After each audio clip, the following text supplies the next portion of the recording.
wa Muggalo otuweerera emmere yaffe eya leero, otusonyiwe okwonoona kwaffe nga naffe otusonyiwa batwonoona, totutwala mu kukemebwa naye otulokole mu bubi, kubanga obwakabaka n'obuyinza n'ekitiibwa bibyo emirembe n'emirembe. Amiina. Ekitiibwa kibe eri Kitaffe n'eri Omwana n'eri Omwoyo Omutukuvu.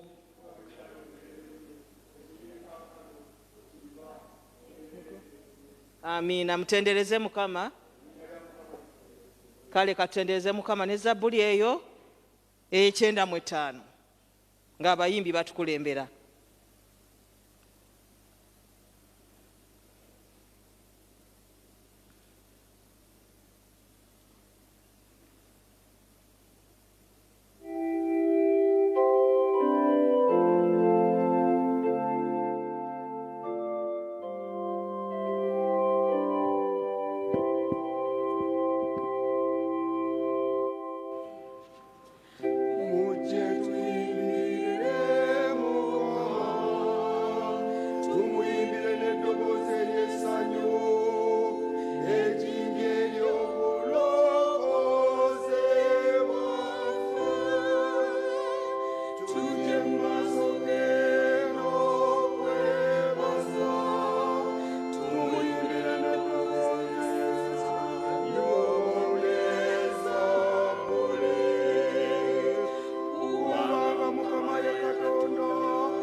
Makumiana, Nani Kalira.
kale buli omu afune w'atuula tuwulire ekitundu.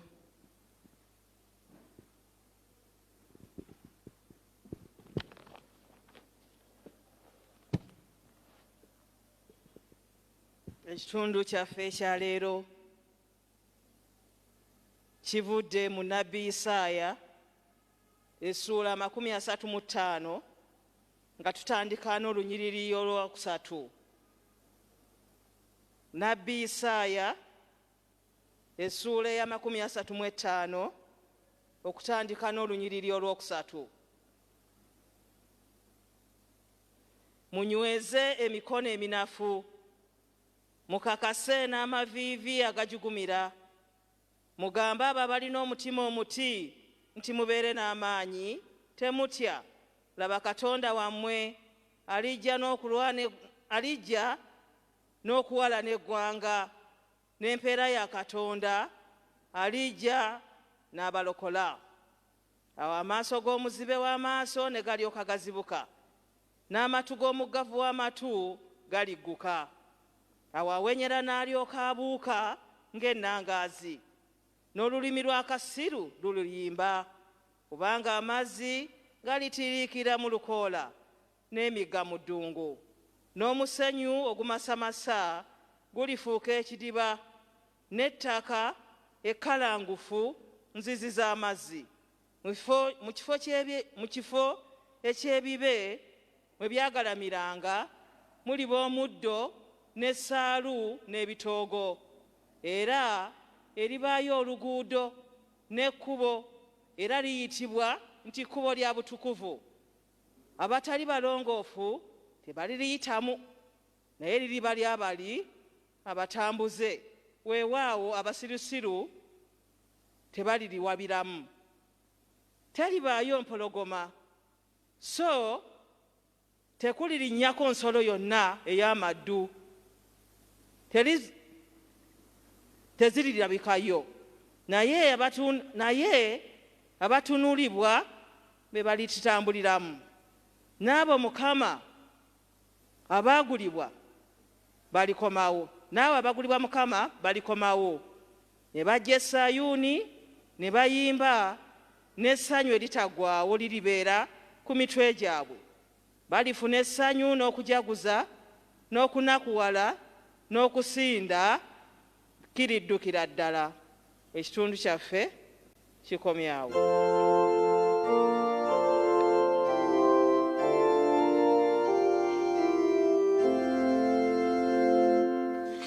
Muleetere Mukama eddoboozi ery'essanyu, mwese zonna. Muleetere Mukama essanyu, mujje mu maaso ge n'okuyimba.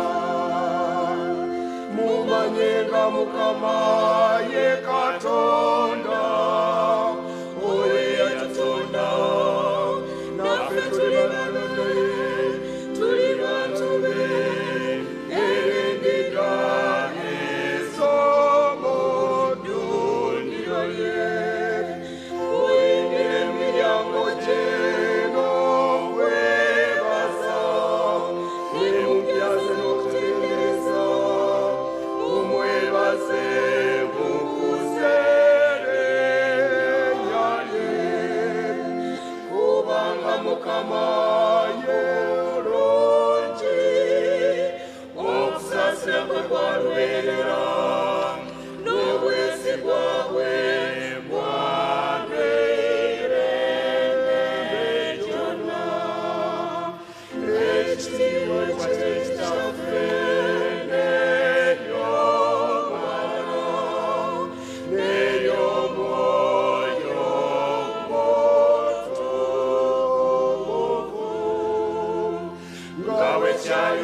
Okukkiriza kwaffe n'enzikiriza ey'abatume ku lupapula 39 mu bitabo ebyokusaba.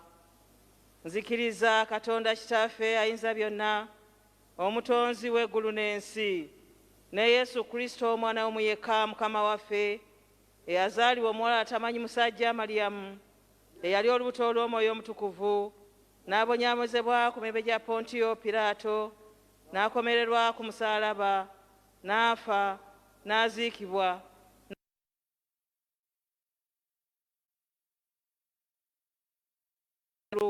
atudde ku mukono ogwa ddyo ogwa Katonda Kitaffe ayinza byonna, naye alivaayo okukomawo okusala omusango gw'abalamu n'abafu.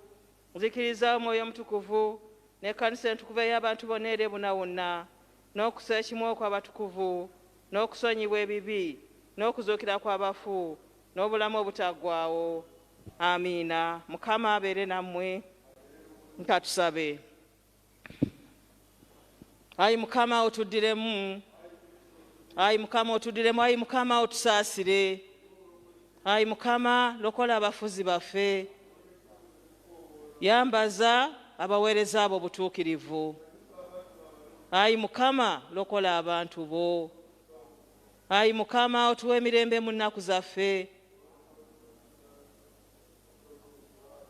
ayi Katonda otulongoose emitima gyaffe munda. Essaala ey'Essabbiiti y'olwaleero ey'e14 ey'obusatu ng'ewedde eri ku lupapula 181. Ayi Katonda ayinza byonna ataggwaawo, otuwe ekyengera eky'okukkiriza n'okusuubira n'okwagalana, era tulyoke tufune bye watusuubiza, otwagaze bye walagira, ku bwa Yesu Kristo Mukama waffe. Jagenda mu maaso n'okusaba essaala eyo ey'okubiri esaba emirembe. Ayi Katonda aleeta emirembe, ayagala abantu bonna okutabagana wamu, okukumanya ggwe bwe bulamu obutaggwaawo, abaana bo bwe balina eddembe eddala, ffe abaana b'abawombeefu otuzibira eri abalabe baffe buli bwe batulumbira, ffe nga twesigira ddala okuzibirako, tuleme okutya amaanyi gonna ag'abalabe baffe, olw'obulungi bwa Yesu Kristo Mukama waffe. Ayi Mukama Kitaffe ow'omu ggulu, Katonda ayinza byonna ataggwaawo, gwe atutuusiza nga tuli balamu ku lunaku luno we lusookera, otuzibire n'amaanyi go, tuleme okwonoona leero newankubadde okuyingira mu kabi konna, naye buli kye tukola okirungamye mu kufuga kwo, tukole bulijjo ebiri mu maaso g'ebyobutuukirivu, olw'obulungi bwa Yesu Kristo Mukama waffe. Genda mu maaso okusabira abafuzi abakulu mu nsi muno, nga tuwaayo eggwanga lyaffe ne pulezidenti waffe wa Uganda awamu nonna ne bakola nabo, ba cabinet ministers, members of parliament, n'abo bonna bakulembeze. Katonda be yatulondera nga tulonda abantu abo abakulembeze okutufuganga, nga tusaba Katonda mu kiseera kino abaluŋŋamye, abawa amagezi, abawa okumanya, abawa okutegeera, era bamanye omuwendo gw'abantu abali mu ggwanga lyaffe lino Uganda. Ayi Katonda ayinza byonna afuga amanga gonna era agalagiranga bw'oyagala, tukwegayira olw'ekisa kyo okutunuulira pulezidenti wa Uganda Yoweri Kaguta Museveni, era n'abafuzi bonna bafuga nabo, balyoke bakozesenga obuyinza bwe wabakwasa okuleeta emirembe mu nsi, okumalawo okutya, olw'ekitiibwa n'obulungi bw'eggwanga, era n'olw'obulungi bw'ekkanisa y'entukuvu, ku bwa Yesu Kristo Mukama waffe. Era twagala okusabira abakadde b'ekkanisa mu bulabirizi bwaffe buno era ne provinsi ya Uganda yonna. Katonda ayinza byonna ataggwaawo, akola weka ebyamagero, obawa abalabirizi baffe, nga tuwaayo the most reverend Dr. Samuel Kazimba Muggalo Mbowa, era nga tuwaayo omulabirizi wa Namirembe Right Reverend Wiva Post Yoluwalira, awamu n'abo mu maka gaabwe era n'ofiisi zaabwe zonna ze bakola, era nga tuwaayo n'abakadde bonna ab'ekkanisa, basabadikoni, bakanoni, diini n'abasumba bonna. Era Mukama waffe oyinza byonna, gwe omanyi era omanyi obuvunaanyizibwa bonna bwe bakwasa.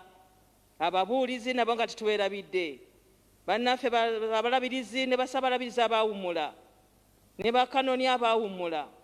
Mukama waffe ow'ekisa bonna tubakukwasizza, era n'abakola omulimu gwa Katonda mu kiseera kino okukomyawo endiga zo mu kkubo, okubuulira enjiri nga bwe kitugwanira okukola.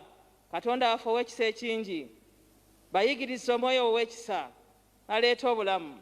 Era tukwegayira Katonda ayinza bwenna bafukengako omusulo gw'omukisa gwo, basiimibwe eddala gwe byonna bye bakola.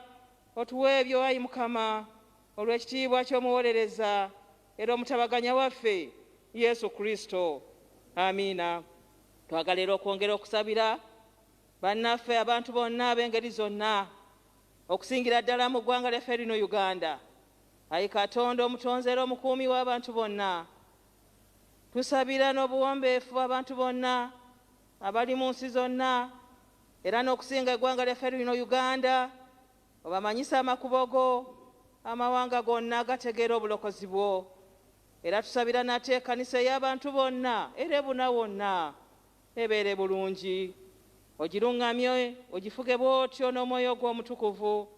Bonna abayitibwa abakristaayo baleetebwe mu kkubo ery'amazima, banyweze okukkiriza n'omwoyo gumu nga batabagana mu mirembe, banyweze okukkiriza n'omwoyo gumu nga batabagana mu mirembe, nga bakwata empisa ennungi.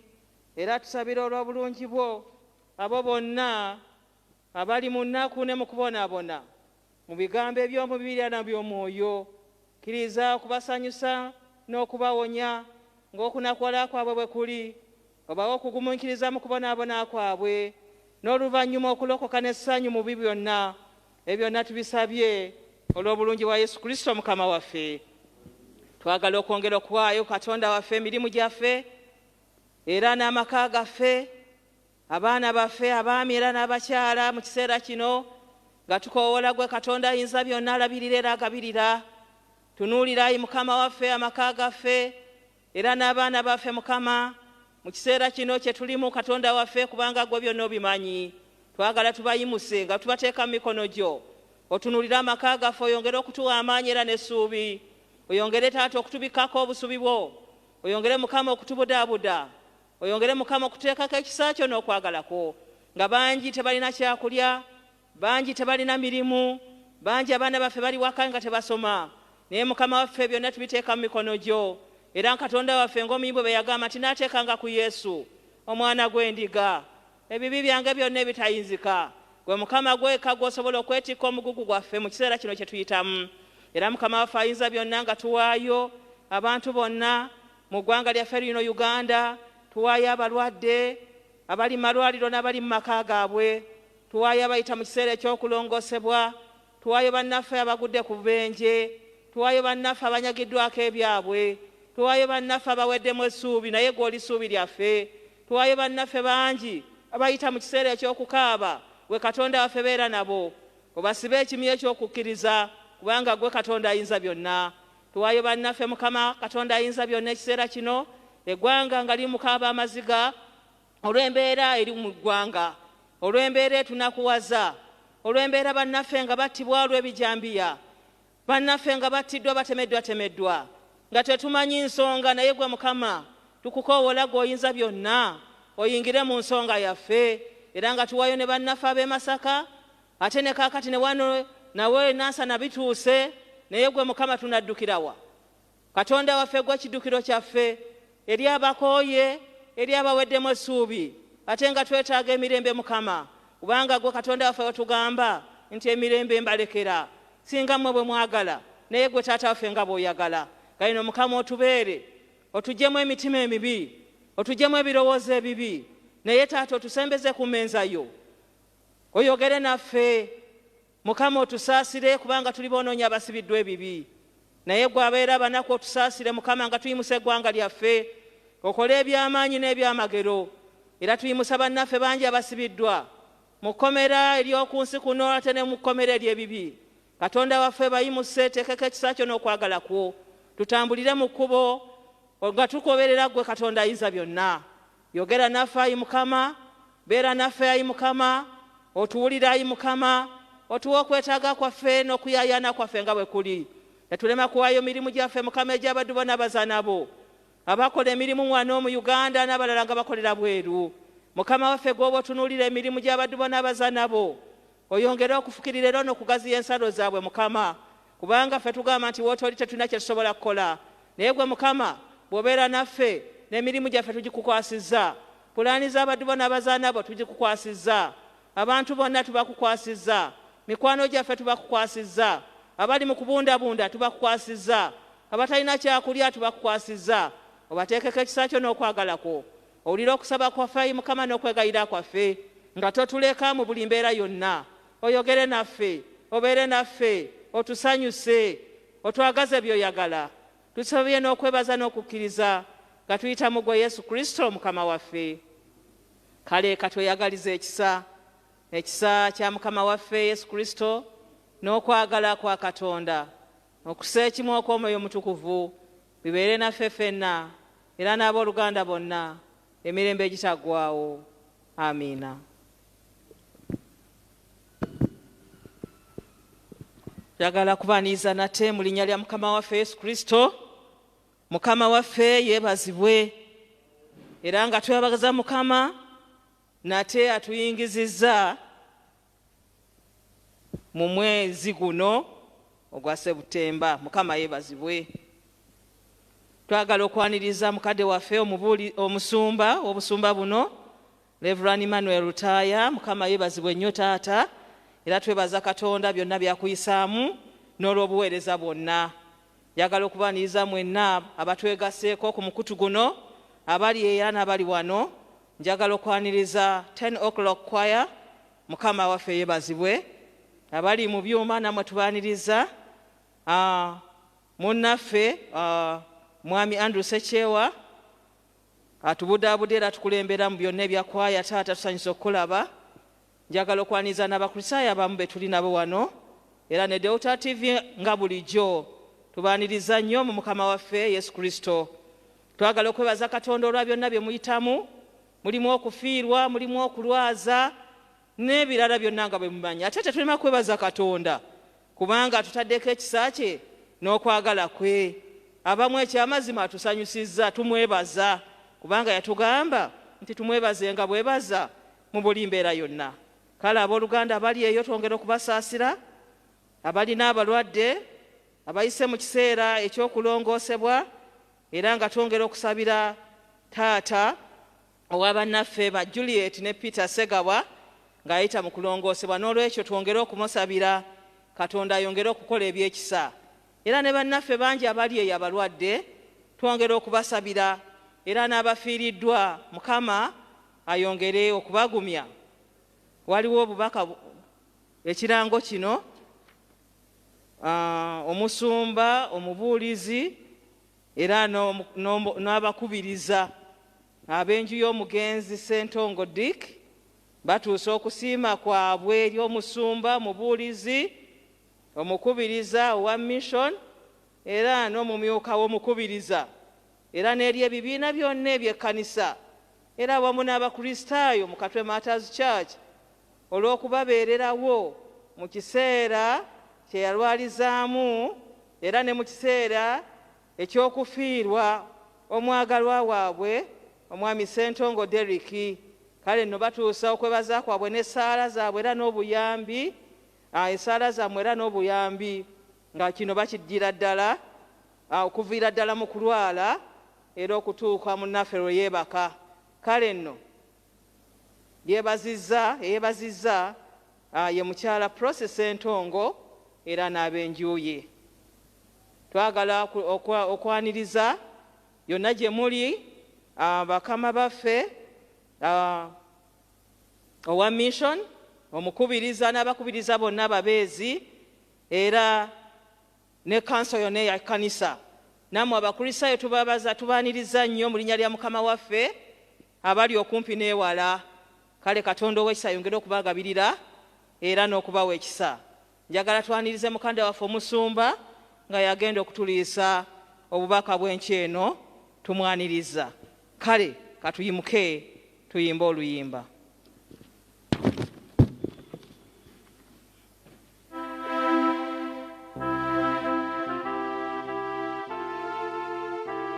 oluyimba 247.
Mukama yebazibwe.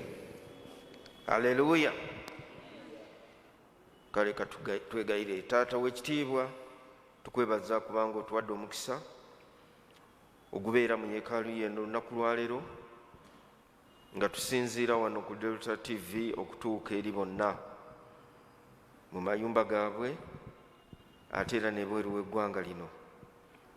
Oyogere gye tuli enkyaleero Mukama Katonda waffe otuyigirize tumanye ekyoyagala tumanye ate tukitambuliremu. Linnya lya Kristo Mukama waffe. Amiina. Nsanyuse okubalabako. Mukama yeebazibwe. Twebaza Rev.Emmanuel tututte mu kusaba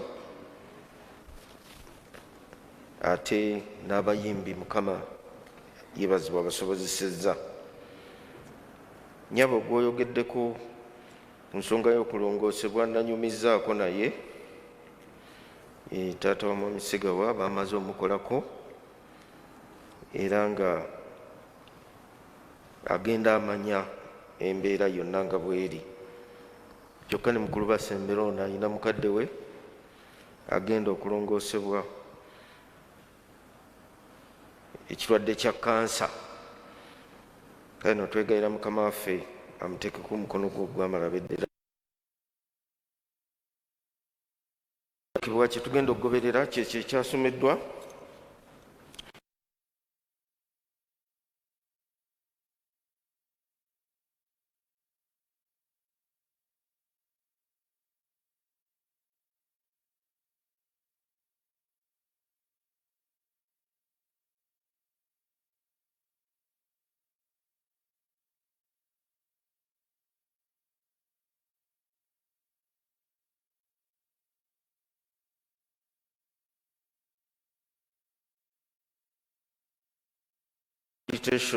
okunyonyola bayibuli ate butobba oginyonyola ogikolako application kitegeeza nti weeraba mu ndabirwamu ekyo kyosomye mu bayibuli n'okiteeka mu bulamu bwo bw'otambuliramu obw'olwaleero obukuyamba leero ate n'ennaku endala zonna. Bw'osoma ekitundu kino okuva ku lunya olwokusatu oyina by'ozuula. Ekisooka kigambo kya bunnabbi kye tuyita prophecy oba prophetic text, kya bunnabbi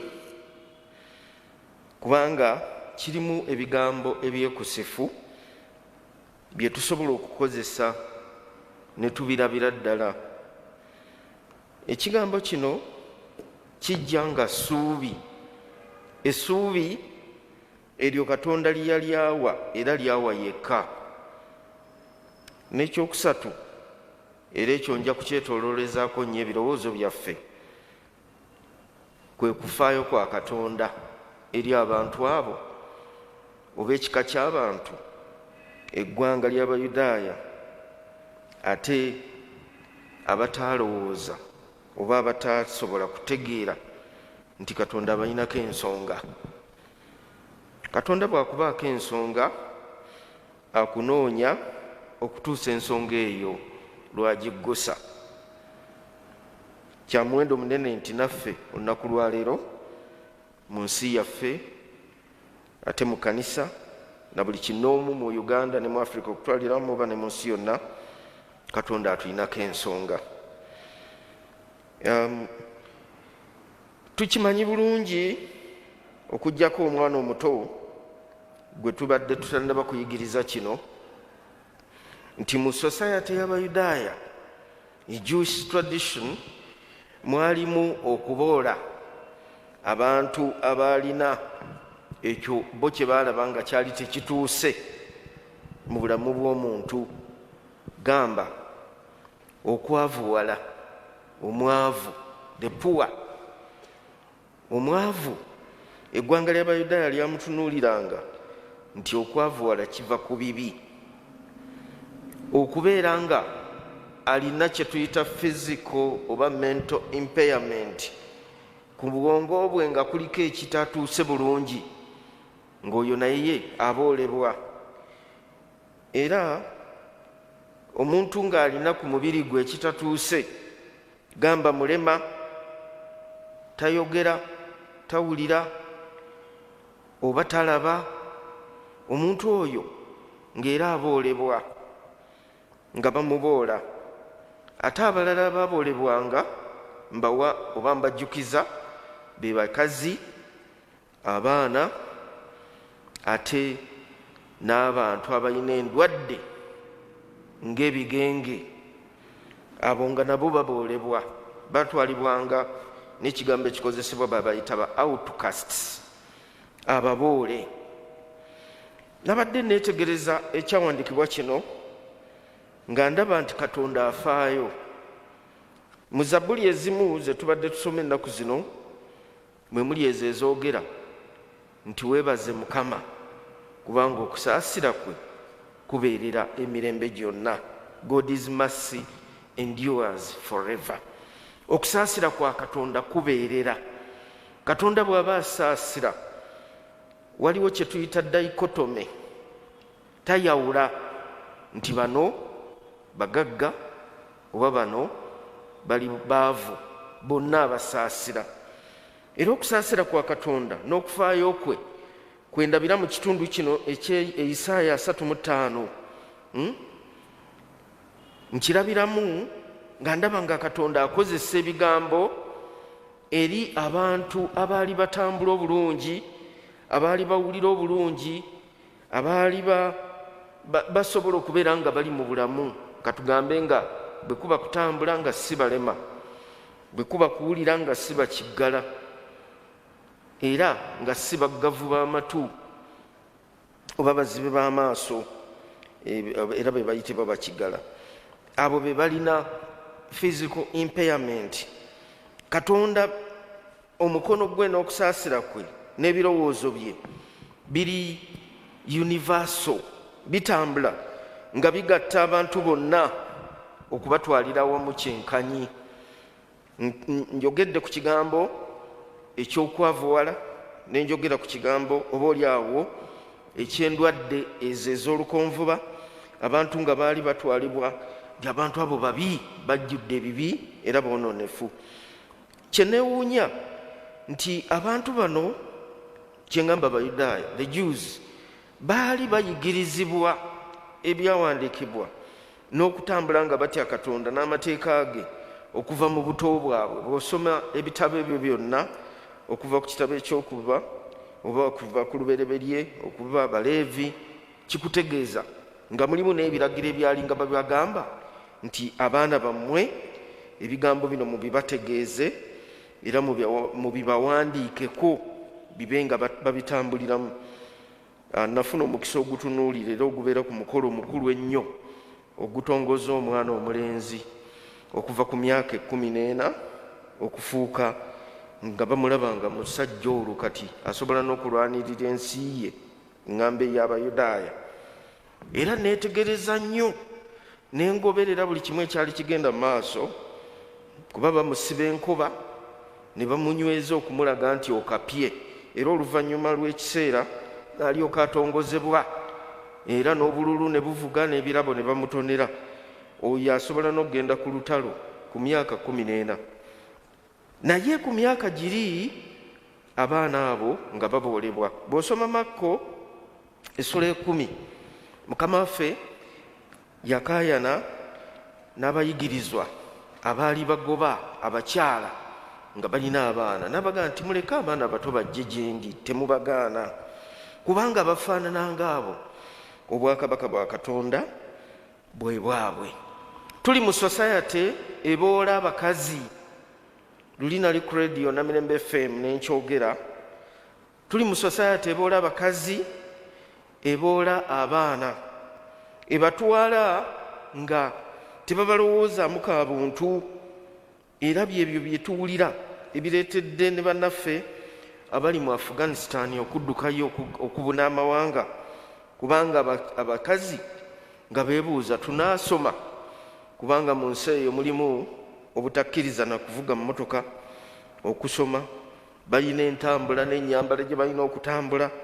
Gwe basanga nga takoze biri bamutwala nti amenya amateeka. N'olwekyo baganda bange ne bannyinaze abandaba ku Delta TV awamu naffe be tuli nabo wano, tukitegeere mu Zabbuli eno, manya mu kitabo kino ekya Isaaya, mu nsonyiwe Zabbuli ngenda zikozesa, nti mulimu okufaayo kwa Katonda. Katonda afaayo. God has concern to people who are despised.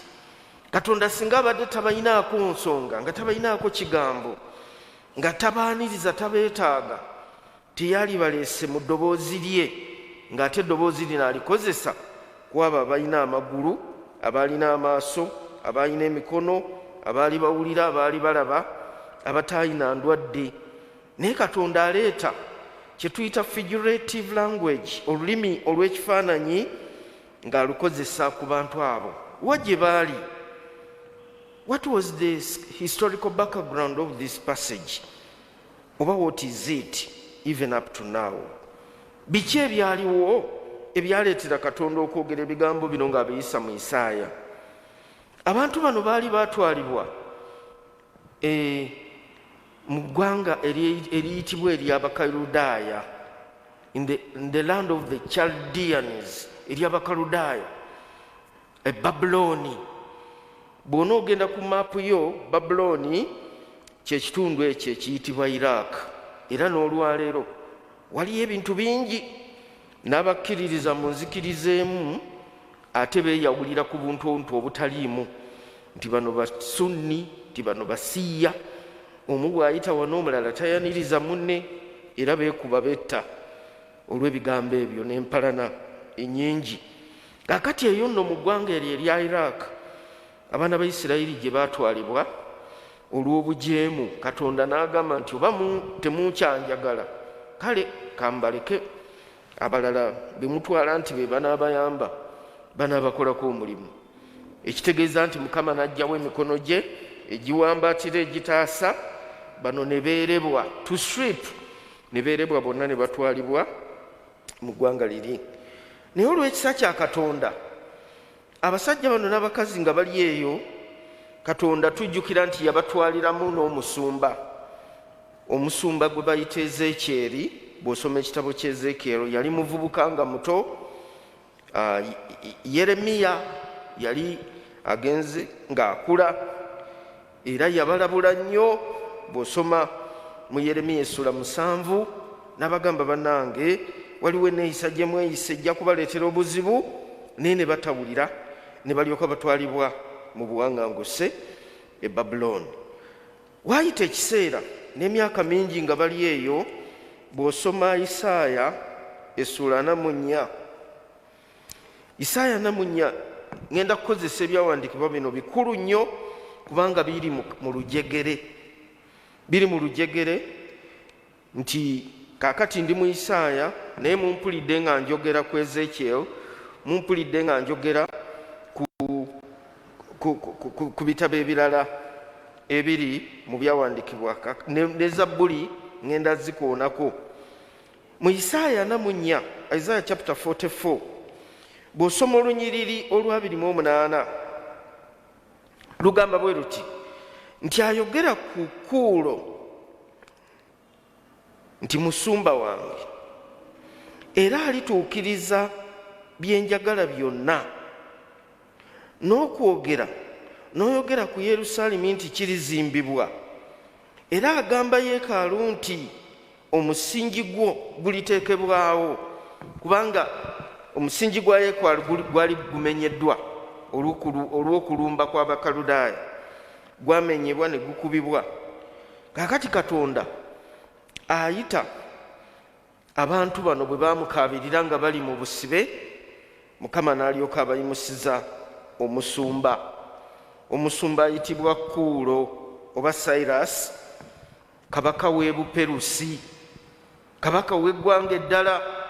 Kabaka Katonda amukozesa ate amutume e Babuloni. Kabaka Cyrus yali wa ggwanga ddala, Mukama n'amuyimusa n'amutuma n'amugamba ŋŋendere e Babuloni onkolera omulimu. Mujjukira nti bw'osoma ekitabo kya Nekemeya kikwatagana n'olujegere luno, kubanga baali bali eyo nga bakaaba, nga bali mu nnaku, nga babundabunda, nga tebalina ssanyu, bali mu buwaŋŋanguse.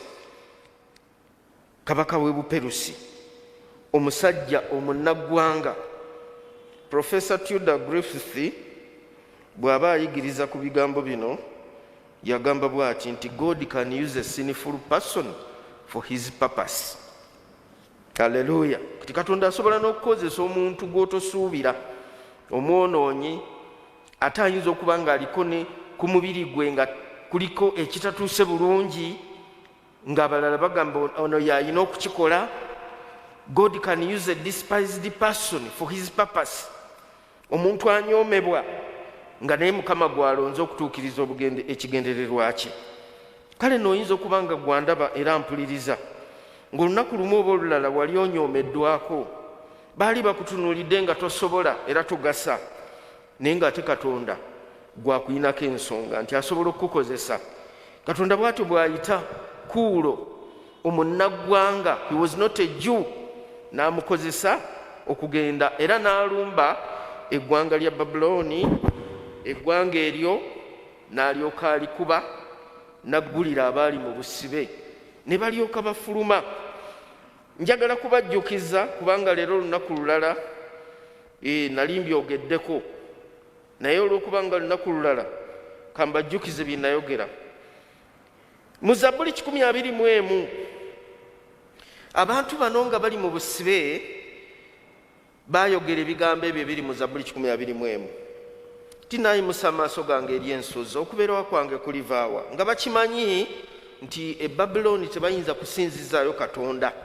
Bali mu buwaŋŋanguse, bali mu busibe, bo nga bamanyi nti balina kusinziza Yerusaalemi, naye ne beddamu bokka nti okubeerawo kwange kuliva eri Mukama eyakola eggulu n'ensi.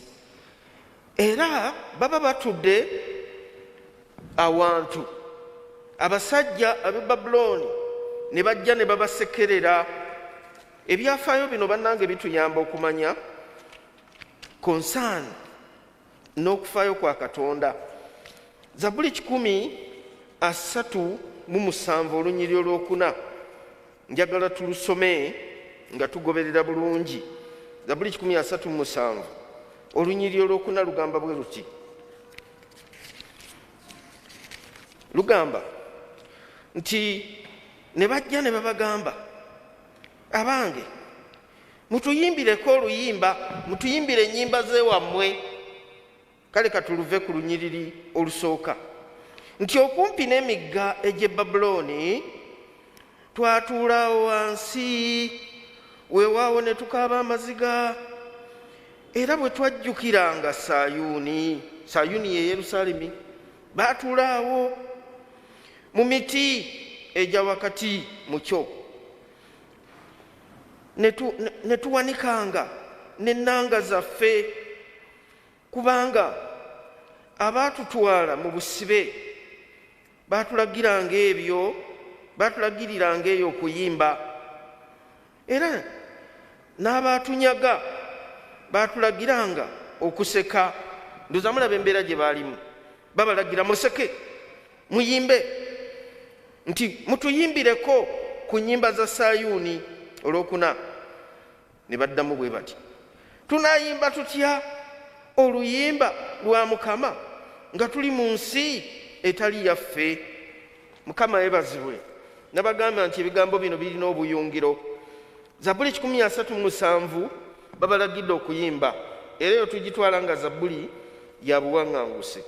Zabbuli 24 ekwatagana n'obubaka bw'olwaleero mu Zabbuli, manya mu Isaaya 35 egamba bweti nga bawa testimony. 24 singa Mukama si ye yali ku luuyi lwaffe. Mukama yeebazibwe.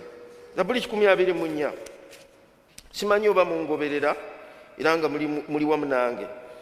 Singa Mukama si ye yali ku luuyi lwaffe, Isirayiri ayogere kaakano.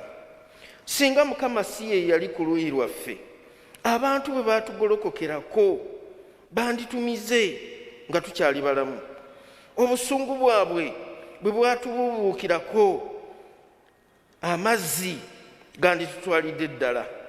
Mukoka yandiyise ku mmeeme zaffe n'ebirala n'ebirala. Olwo bali mu kusinza, bali mu kuwa bujulirwa Katonda amaze okubaggulira. Zabbuli 26 ne balyoka bagamba bwe bati nti Mukama bwe yazza nate obusibe bwa Sayuuni ne tufaanana ng'abaloota, akamwa kaffe ne kalyoka kajjula enseko, n'olulimi lwaffe okuyimba, ne balyoka boogera nti mu mawanga nti Mukama abakoledde ebikulu, Mukama atukoledde ebikulu, kyetuvudde tusanyuka. Ozze nate obusibe bwaffe, ayi Mukama. N'emigga mu bukiika obwa ddyo, abaasiga nga bakaaba amaziga bali kungula nga basanyuka. Newankubadde nga yagenda ng'akaaba ng'atwala ensigo, alidda ng'asanyuka ng'aleeta ebinywa bye. Tuli wamu abooluganda? Mukiraba nti okubonaabona kwe baalimu bwe baakaabira Mukama, Mukama n'abawulira n'abasaasira n'alyoka aggulawo enzigi ezaali zibasibye. Era bw'osoma ne Kemeya essuula eyo esooka n'eyokubiri ekulaga biki ebyaliwo. Danyeri essuula esooka olunyiriri Danyeri essuula 9 olunyiriri olwokuna lukulaga nti ne tusaba nga tugamba nti baamanya okusaba, baamanya engeri gye batwala ensonga yaabwe eri Mukama. Kaakati Katonda ayogera naffe olunaku lwaleero ng'akozesa ebigambo bino ebiri mu Isaaya essuula eno eyo eya 35 n'agamba nti munyweze emikono gyammwe mwe abanafu era n'amaviivi agajugumira muginyweze. Emikono eminafu olunaku lwaleero tulina kye tutambuliramu. Kati ngenda kukola kye tuyita reflection. Waliwo kye tutambuliramu ekyo ekizze nga kiyita mu mbeera ey'okusoomozebwa nga munnaffe Oluganda bw'asabye ng'emirimu egimu tegigenda kuddayo kutambula n'egimu gyasaanawo dda. Tubadde tubiwulira buwulizi ku bazungu oba bayindi oba bacyayina. Nali njogera era nga ndetse ekyokulabirako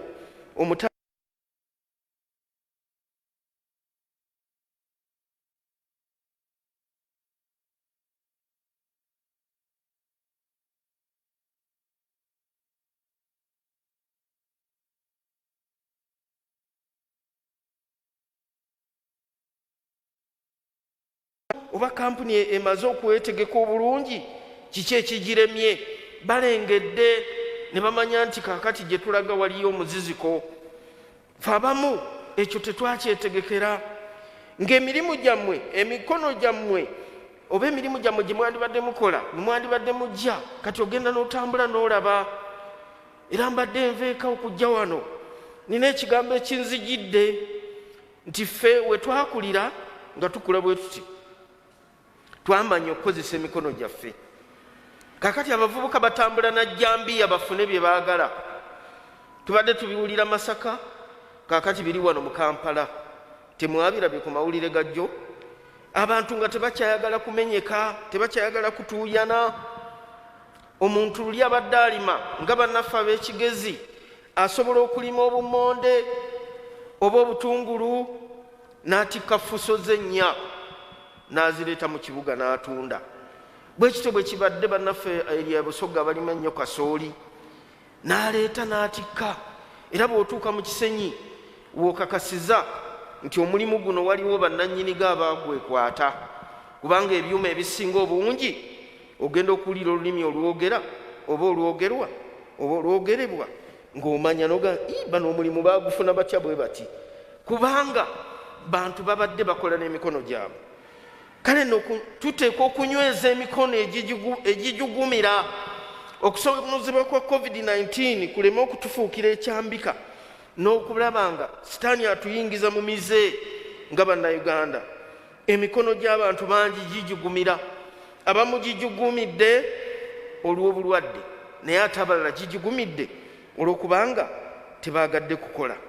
Ono agambye nti munyweze emikono egijugumira, munyweze n'amaviivi. Abasajja bano nga bali e Babulooni ekiseera kye baamalayo baakola naye mu mbeera nga tebalina ssuubi nti balitambula okuvaayo. Katonda bageraageranyaako ng'abantu abatasobola kutambula ng'abalema. Mukama n'ayogera nti omulema ajja kudduka, ajja kukongojja, ajja kubuuka. Mubeere n'amaanyi. Olunyiri olwokuna mubagamba abo abalina omutima omuti nti mubeere n'amaanyi. Katonda n'ayogera nange olunaku lwaleero nga ŋŋamba nti bategeeze abali ku Delta TV, abali mu kanisa ya Matazi Church e Katwe, abo abatuwulira ku mikutu egy'enjawulo mu nsi yonna. Katonda agambye nti mubeere n'amaanyi. Bwe mba nsaba n'abali e Bulaaya waliwo bye baŋŋamba nti Reverend nyweze ekintu kino, ekintu ekyo kankinyweze nga nsinziira wano n'olunaku lwaleero, nti oyinza okuba nga oli eyo naye nga toyina biwandiiko, oluusi ng'otutte ebbanga ddene. Neegayirira embeera eyaleeta Barack Obama ne wabaawo bagamba nti gwe bakuwe ekomewo mu linnya lya Yesu. Wabeereyo abali mu nsi katugambe nga Amerika ebiwandiiko babifune, ate n'abali mu mawanga amalala ziviza bazifune, bafune ziwaka pamiti, baleme kubeera Mombose na Baddu mu mawanga eyo. N'olwaleero Katonda atuyita abooluganda nti abalina omutima omuti ogutya okutandika ekitono, okugamba nti kantandika akalimu kano. Nabadde ndaba omusajja awo nga bamundaga, munnaffe Peter Yiga n'agamba nti Reverend olaba omusajja oyo nti yatandika okutunda engatto naye kaakati wuyo azitundira ku mmotoka, ndowooza mumutegedde nti naye yatandika. Olunaku lwajjo bandaze oli n'asongako naga nti oyo okuva bwe namulaba atunda mandaazi ye naye ng'agasitukiddemu. Katonda asobola okukusitulira mu kabalagala. Nalabako eyasiika kabalagala ekireka eyo nga ndi muto, omusajja n'agula emmotoka n'azimba ennyumba naye ng'asiika ki va kuno weekaawo empego mumanyi Makalena. Nedda, Katonda asobola okukusitulira ku kitono. Era nkakasa pulezidenti bayita nassale abali mu katale nti eyo nassale Katonda asobola okukusitulira ku mudaala ogwo. Katonda asobola okukusitulira ku ekyo. Oba olenga binyeebwa byosiika, ogenda n'olaba abayindi ne bajja ne basiika ebinyeebwa ne batandika obitambuliza mu mmotoka. Ekyo tukisobola. Kale nno munyweze abalina omutima omuti, abalina omutima ogutya nti ekirwadde kinaatulya Katonda omukono gwe guli. Abasajja bano n'abakazi baali mu mbeera ey'okutya naye Katonda olw'ekisa kye n'alyoka abalangirako omukisa, n'agamba nti alijja n'abalokola. Aleluya. Olunyiro lwokuna alijja n'akola ki? Oliko obulambe bwa Katonda gwandaba mpuliriza. Oliko obulambe bwa Katonda ng'oliko enkwasa eyita Mukama okujja okukulokola, okujja okukutaasa. Nti amaaso g'abazibe, ekigambo nabagambye nti kiri figurative oba pictorial. Awo amaaso g'abazibe makyazi nti Katonda afaayo eri abazibe abatalaba. Naye olunaku lwaleero waliwo abalina spiritual impairment, ng'amaaso gaabwe ng'atunula bw'ati naye nga talaba, nga muzibe. Awali omukisa ng'asobola okuyisiŋŋanya nagwo. Neegayira Katonda waffe akulangirireko ekisa oleme kuyisiŋŋanya na mukisa, ogulaba oguvumbagire. Profesa omu ayigiriza n'agamba nti wherever you are there is an opportunity. It is only those people who keep their eyes wide open, they are the ones who see it and grab it. Nti buli woli waliwo omukisa, nti naye abo abakanudde amaaso gaabwe be balaba omukisa ogwo ne baguvumbagira. Njogera mu butuukirivu, okuguvumbagira mu butukuvu, okuguvumbagira mu butuukirivu, so si guvumbagira mu bubi. Gwe n'akukuba olukokola n'akusuula eri ye n'atwala omukisa gwo. Si kyentegeeza era kyo Katonda si kyayogera wano. Naye waliwo abangi abalaba omukisa n'agamba nti ogwo si gwange, n'agusindiikiriza eri n'aguwa nannyini gwo, oba n'agamba nti gwe oli omulala. Katonda n'atugamba nti abazibe b'amaaso bajja kulaba, bateekwa okulaba, era banaasobola okulaba nti amaaso gaabwe nga gazibuse. Nkusabira essaala olwaleero Katonda afe akuzibula amaaso olabe awali omukisa gwo. Mukama akulage ekkubo erikugwanira okutambuliramu. Yeremiya 49 musonyiwe Yeremiya 42 nti awenyera n'alyoka abuuka. Olwaleero bizinesi z'abantu ziri mu mbeera ey'okuwenyera, naye Katonda waffe agenda kutubuusa emiziziko, agenda kutubuusa amacyo, era agambye nti tujja kubeera ng'ennangaazi. Ennangaazi kika kya nsolo, it is a type of animal. Ne mukalaba bwe kabuuka bwe kati ne kalyoka kadduka, mujja kubuuka ng'ennangaazi. It is a figurative language. Oyinza okuba ng'owenyera ng'otunuulira ebintu ebyo nga tebannafuna abigula, oba ng'otunuulira ettaka lyo tonnafuna agula. Omukono gwa Katonda gulibeereko, ekizimba abapangisa bayingire ate basasule. Omuyimbi oli yayimba nti Mukama mpa omukisa ne bemmanja basasule. Aleluya. Oyinza okuba ng'olina amabanja agagakutuulidde nga gw'obanjibwa, Katonda ajja kubuusa ng'ennangaazi, olyoke otuuka ekiseera ng'oliko obulambe bwa Katonda. Era Mukama nti kubanga atunuulira aleeta ekigambo ekirala nti abo ababadde abali mu mbeera nga amazzi gabasaanyaawo nga gabamira, Katonda waffe alyoka akubeere ng'oseeyeeya buseeyeeya. Mukama yeebazibwe.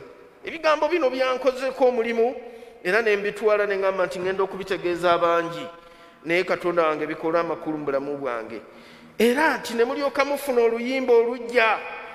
Haleluya!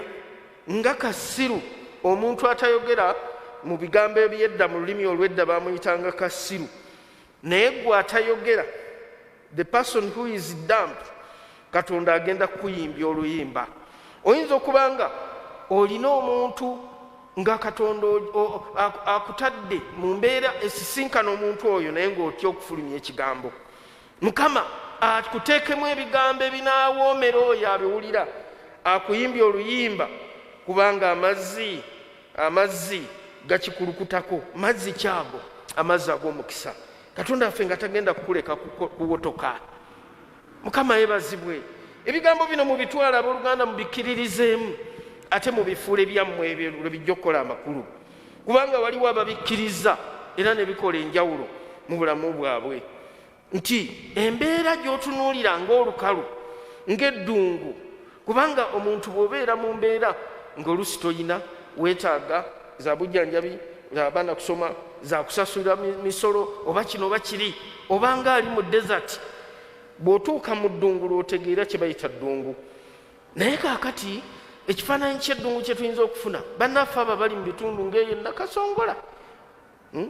Olunaku lumu neewuunya nnyo nga ndi e Mombasa, ne baŋŋamba nti enkuba eyo gy'olaba etonnyeko, tumaze emyaka 3 nga wadde ettondo tetuliraba.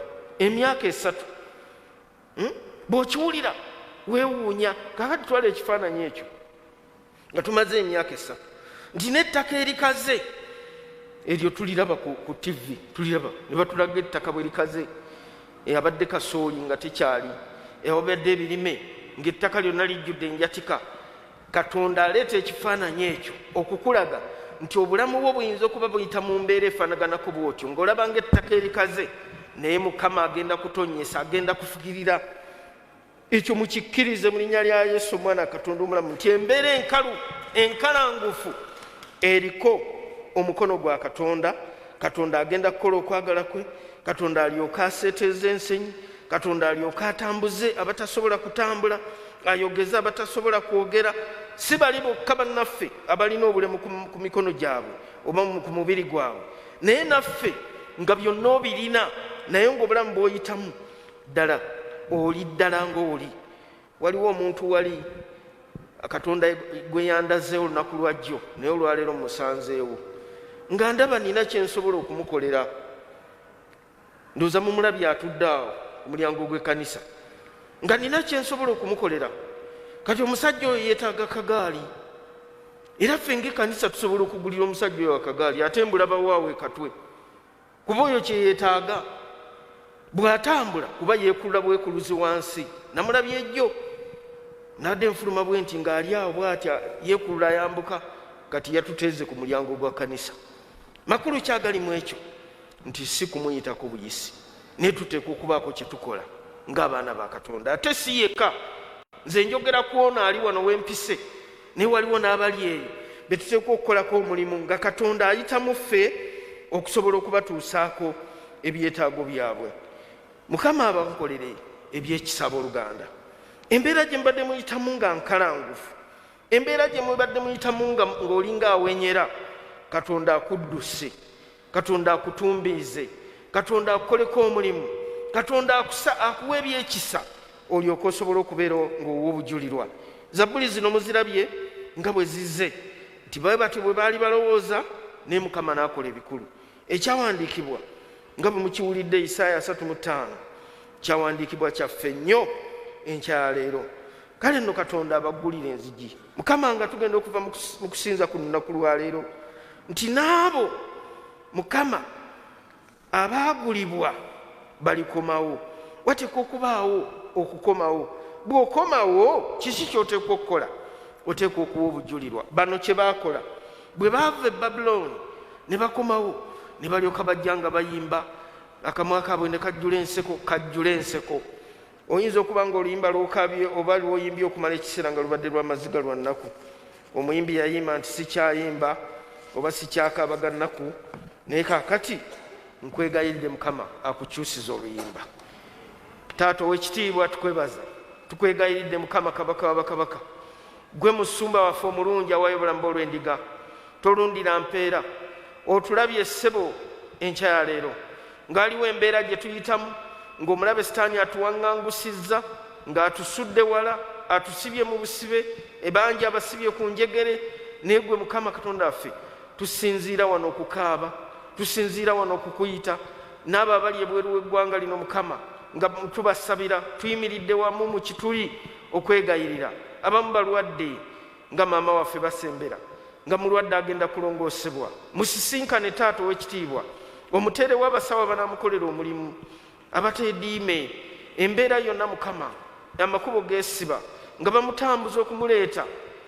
Tuwaayo famire, ogizeemu essuubi, ogizeemu amaanyi. N'abalala bonna Mukama nga bali mu mbeera esibiddwa ey'obusibe, naye ekigendererwako n'ekisa kyo Mukama tekiggwaawo. Kyogedde ne kigamba nti ogenda kukola ekigambo ekijja gye tuli.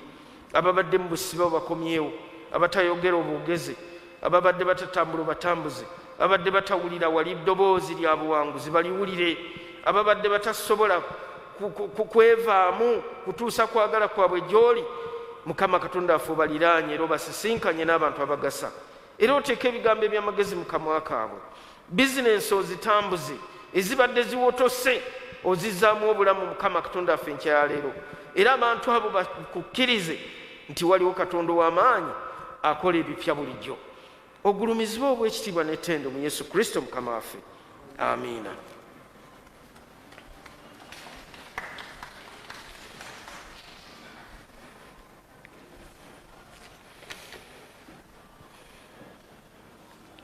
Sawa zino tugenda kuwaayo mu nsawo ya Katonda, era negayira Mukama basobozese bannaffe nga bakozesa amasimu, nga bakozesa ennamba ezo ezitambula ku Delta TV, muzikozesa olw'okuwaayo mu nsawo ya Mukama Katonda waffe. Katonda ng'akoze wateeka okubaawo enkwaso gye tuwaayo, omutego ogwo Katonda waffe alyoka atusobozesa okugutegulula, kubanga okusaasira kwa Katonda kubeerera emirembe gyonna. Kale no teekateeka bulungi ekiweebwayo kyo, nga tuwe tunaamalira oluyimba, gwe ng'osindise ku ssimu eya Naalongo Kalyango, eya George Sebina, ate era n'akawunti y'ekkanisa. Ku Delta TV kwezire muzigoberere bulungi oluyimba.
Mango kumwe yunaye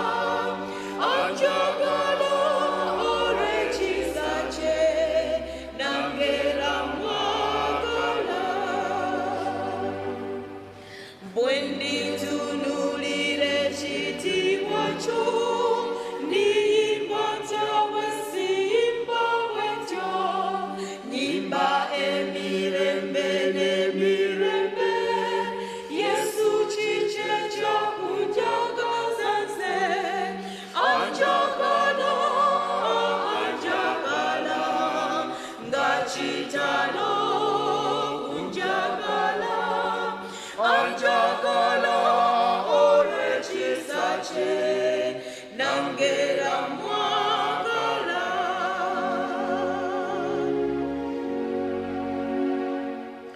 anjagala nange mwagala ye yakamusi olw'okwagala kwe kwagala kwamuleta ku muti Yesu atwagala ffe bwagazi anjagala nga kitalo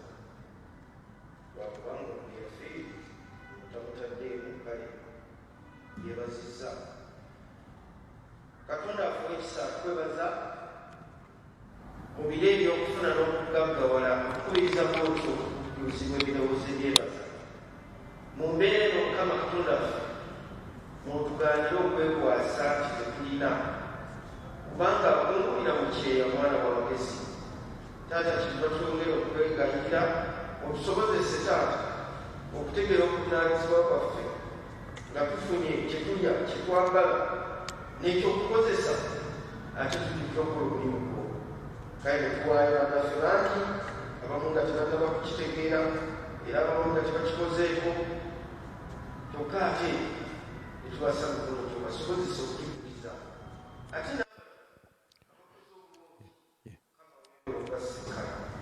ng'obawo obugabirizi n'okukirawo ng'owa omukisa emirimu gyaffe entegeka zaffe era n'okutambula kwaffe otutegeezeza mubyawandika Mukama nti ogenda kuwuliriza abatawulira ogenda kwogeza abatayogera ogenda kutambuza abatatambula ate era Mukama waffe osobozese embeera zonna ezibadde zitusibye okutukutukako zitute mu linnya lya Yesu okomyewo abantu Mukama embeera ezaabwe mu kino kibuno kyazo kubanga bangi basobeddwa bangi bayozayoziddwa era beetulumira ng'ettaka ekkalu eryenjatikayateka naye Mukama oyogedde nti ogenda kukulukusa emigga twegayidde Katonda tuleme kutegeera ebyo ebikulukuta ne bitwala abantu ebibatta naye okomyawo obulamu ogambye nti n'empologoma tezijja kubeerayo ezandibadde zirya abantu kubanga ne bwe bali kaakano abo abakutte amajambiya ze empologoma ezaagala okozesa abantu okubasaanya nga zibasaanjaga tukwegayidde taata w'ekisa otuwa obudde obulungi otuwa embeera ennungi tusabye abakulembeze b'eggwanga lino omukulembeze Yoweri Kaguta Museveni ne bonna bakulembera nabo eggwanga lino baminisitaazi be tukwegayidde Mukama obawa amagezi abasirikale ebakwasa omulimu gw'okukuuma ng'obawa amagezi g'okulungamizibwa tujjukira Ssaabasajja Mukama okumulabirira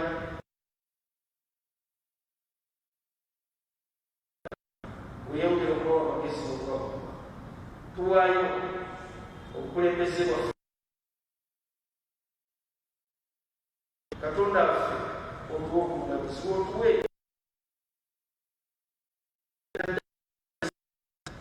mu bitaako byalo byaffe wano we tuli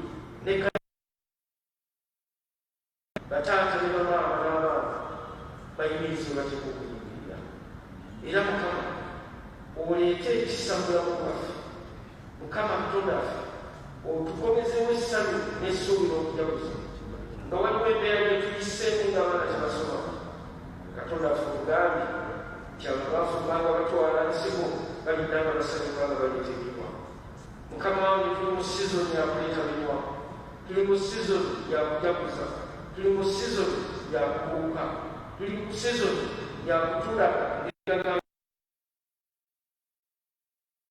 nga tulaba awali omukisa ate era tukutwala omukisa gw'okutandika bizinesi nga tutandika n'ekitono Mukama otukulaakulana ogulumizibwa wewe olw'ekitiibwa ky'ekyemu yesu kristo mukama waffe n'omukisa gwa katonda ntamina kiraffe n'omwana n'omutukuvu omukisa ogwo gubakuume omukisa ogwo balabikwe omukisa ogwo babeeko emabega omukisa ogwo bakulembere ate era kubeetoolo olina okubavaako emirembe n'emirembe amina mwebale nnyo mwebale ddala abadde batulaba ku kyo kya tv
munyweze emitima emitiitiizi eno embeera yonna gye mulimu temugitya lwakuba muyina omukono gwa katonda era Sitaani ayinza obbasindikiriza okola ebintu ebibi oba ebintu bya njawulo naye bigenda okwonoona obulamu bwammwe munyweze emitima gyammwe munyweze katonda lwakuba yagenda obbakolera buli kimu eno covid oba ebirwadde byonna bya buli mbeera tebibamalaamu tebibajja ku katonda munyweze mukama waffe katonda atajja kubanga abayisa buli mbeera embi ate n'ekirala buli muntu eyonna gy'oli olina opportunity lwakuba abo abalina amaaso gali widely open be batera okulaba opportunities ebyo nno bibadde bigambo bya Rev.Emmanuel Lutaaya nga yatuweereza mu lunaku lwaleero yatukulembedde mu saavisi y'olunaku lwaleero nga sinaba kwerabira nga tumaliriza saavisi yaffe ntwala omukisa guno okusiima ttiimu yange gye nkoze nayo alameka kafasi driver waffe omulungi ate n'abo abali mu control room waneeno ku Delta TV mbeebaza nnyo kuva we twatandikidde mpaka wano wetukomye nze Mbabazi Harriet mukama abakuume ate abowa omukisa mweraba bye